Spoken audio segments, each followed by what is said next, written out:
اور آپ کی تجہیز، تکفین اور تدفین کے مراحل میں امام علی علیہ السلام اور اہل البیت مصروف تھے، اسی موقع پر یہاں ثقیفہ بنی ساعدہ میں ایک میٹنگ ہوئی۔ اس سے آپ کو فاصلہ بھی سمجھ میں آئے گا کہ جو مسجد نبوی، جو سرکار کا گھر حجرہ مبارک تھا، جہاں پہ سرکار کا وصال ہوا، وہاں سے اور ثقیفہ کے درمیان میں کتنا فاصلہ ہے۔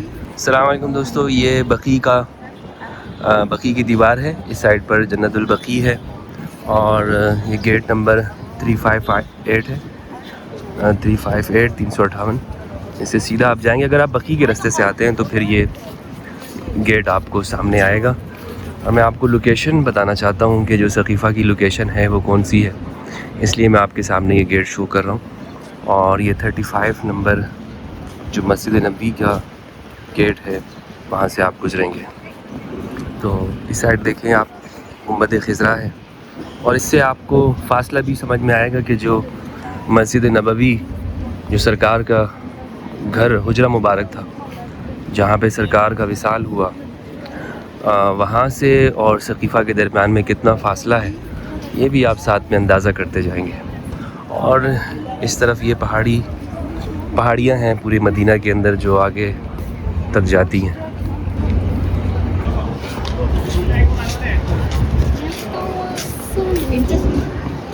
یہ 326 نمبر گیٹ ہے ساتھیوں، اور 326 نمبر گیٹ کے آپ سامنے جائیں گے تو آپ کو نظر آئے گا یہ ثقیفہ، آپ دیکھیں اس کی اگلی سائڈ پر ثقیفہ بنی ساعدہ ہے۔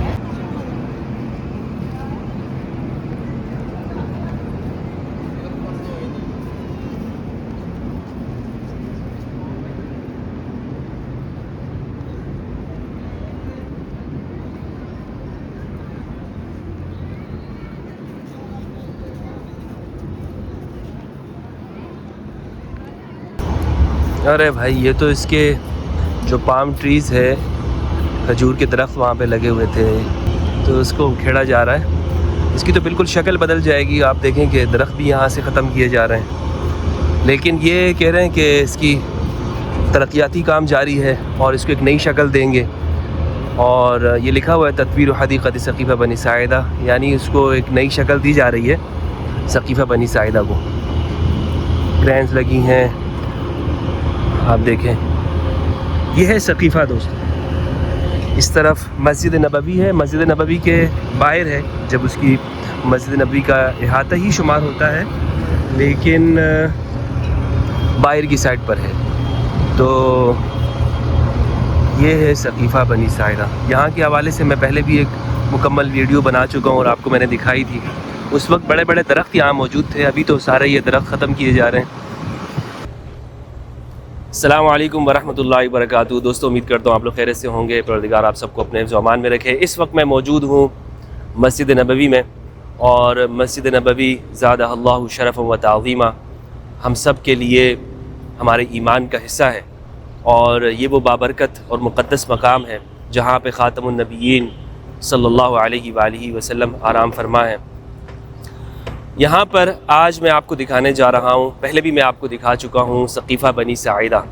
یہ ایک چبوترا تھا جہاں پر سرکار دو عالم صلی اللہ علیہ وآلہ وسلم کے وصال کے بعد، جب آپ دنیا سے پردہ فرما گئے اور آپ کی تجہیز، تکفین اور تدفین کے مراحل میں امام علی علیہ السلام اور اہل البیت مصروف تھے، اسی موقع پر یہاں ثقیفہ بنی ساعدہ میں ایک میٹنگ ہوئی، جس میں انصار اور مہاجرین صحابہ کرام رضوان اللہ علیہم تھے۔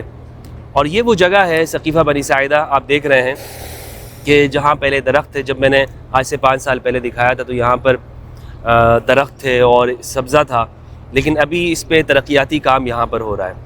اس جگہ کی اہمیت تاریخی طور پر ہے، اور آج بھی اگر ہم یہ دیکھتے ہیں تو مسلمانوں کے اندر جو تقسیم ہے وہ یہاں پر اس حوالے سے پائی جاتی ہے کہ ثقیفہ میں جو فیصلہ ہوا، یعنی حضرت ابوبکر رضی اللہ تعالیٰ عنہ کی خلافت جو یہاں پر مہاجرین صحابہ کرام کے مشورے سے منعقد ہوئی، تو اس کے بعد مسلمانوں میں ایک تقسیم ہمیں نظر آتی ہے، اور ایک فکر ہے جسے آپ سنی شیعہ فکر کہہ لیں، اہل سنت اور شیعہ اور دوسرے جو فکر ہے اس میں ایک اختلاف پایا جاتا ہے۔ بہرحال یہ وہ جگہ ہے ثقیفہ بنی ساعدہ جو حضرت سعد بن عبادہ جن کا تعلق خزرج سے تھا، اور جو جلیل القدر صحابی رسول ہے، بدر کے صحابی ہیں، رسول اللہ کے بہت قریب تھے، اور یہ وہی ان 12 نقباء میں شامل ہیں کہ جنہوں نے آپ صلی اللہ علیہ وآلہ وسلم کو مکہ سے مدینہ آنے کی دعوت دی، اور آپ صلی اللہ علیہ وآلہ وسلم یہاں مدینہ تشریف لائے۔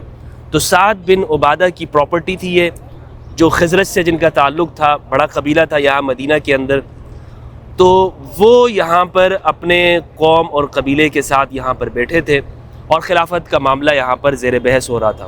تو حضرت ابوبکر رضی اللہ تعالیٰ عنہ، حضرت عمر یہاں پر تشریف لائے، اور حضرت عمر نے حضرت ابوبکر کا ہاتھ بلند کیا اور کہا کہ مسلمانوں کے خلیفہ میں انہیں چنتا ہوں۔ اور حضرت عمر خود فرماتے ہیں، صحیح بخاری مسلم کی روایت ہے، کہ یہ اچانک سے یہ سب کچھ معاملہ ہوا، فلتتن تھی یہ بیعت ان کی۔ حضرت ابوبکر نے خود وہاں پہ کہا کہ میرے بجائے تم عمر کی بیعت کر لو، اور ابو عبیدہ بن الجراح کا نام پیش کیا۔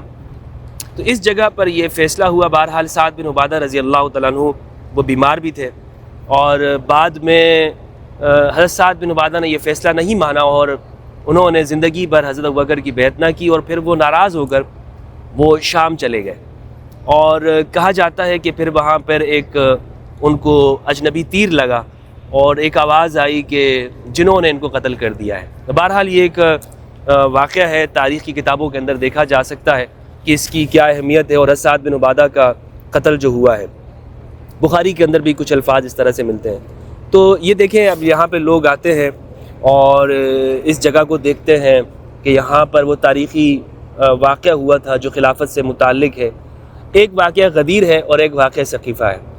تو دو طبقے ہیں مسلم امہ میں، کوئی غدیر کی بیعت کو مانتا ہے اور کوئی سقیفہ کی بیعت کو پیچھے چلنے والے ہیں۔